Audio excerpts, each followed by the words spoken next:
देखिए, दिल्ली अच्छी तरह समझ रही है। एक अंग्रेजी में कहावत है कि थीव्स हैज़ बीन एक्सपोज्ड। जितने चोर हैं उनके पर्दे खुल चुके हैं।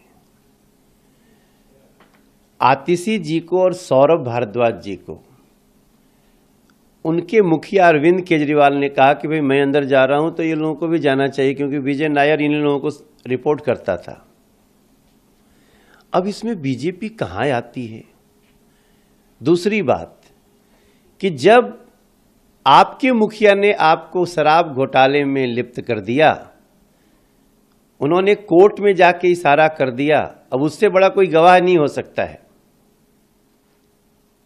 कि विजय नायर जो शराब घोटाले में एक प्रमुख कारक है, वो हमसे पहले आतिशी और सौरभ भारद्वाज को रिपोर्ट करता था। ऑफ कोर्स, जब किंग पिन कह रहा है, इस पूरे घोटाले का सरगना कह रहा है कि ये लोग इन्वॉल्व हैं, इनको रिपोर्ट करते थे, इनसे पूछताछ होनी चाहिए, और फिर उसके बाद तुरंत आतिशी जी का चेहरा उड़ जाता है कोर्ट में। आपका एएनआई का भी कैमरा उनको फॉलो कर रहा था। आतिशी जी क्या कह रही हैं? आतिशी जी बिल्कुल साइलेंट, क्योंकि उस समय तो दिमाग काम नहीं किया होगा। अब रात भर की प्लानिंग के बाद सवेरे निकलता है कि हमको ऑफर मिल रहा है। अरे, भारतीय जनता पार्टी भ्रष्टाचार के खिलाफ जीरो टॉलरेंस रखती है। आप लोग कह रहे हैं, वो लोग कह रहे हैं कि भ्रष्टाचारी को लाइए। नरेंद्र मोदी जी का, बीजेपी का स्टैंड है भ्रष्टाचार को हटाइए।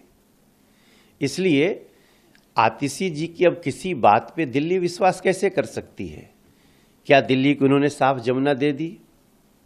क्या दिल्ली को उन्होंने साफ पानी दे दिए घरों में? क्या दिल्ली के बड़े बुजुर्गों को इन लोगों ने पेंशन दे दिया?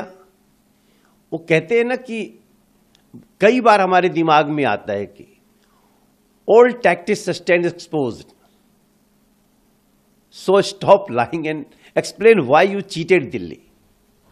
मेरा मानना है आपने दिल्ली को जिस स्तर पे चीट किया है, अब दिल्ली की जनता आपको माफ करने वाले नहीं है, चाहे वो अरविंद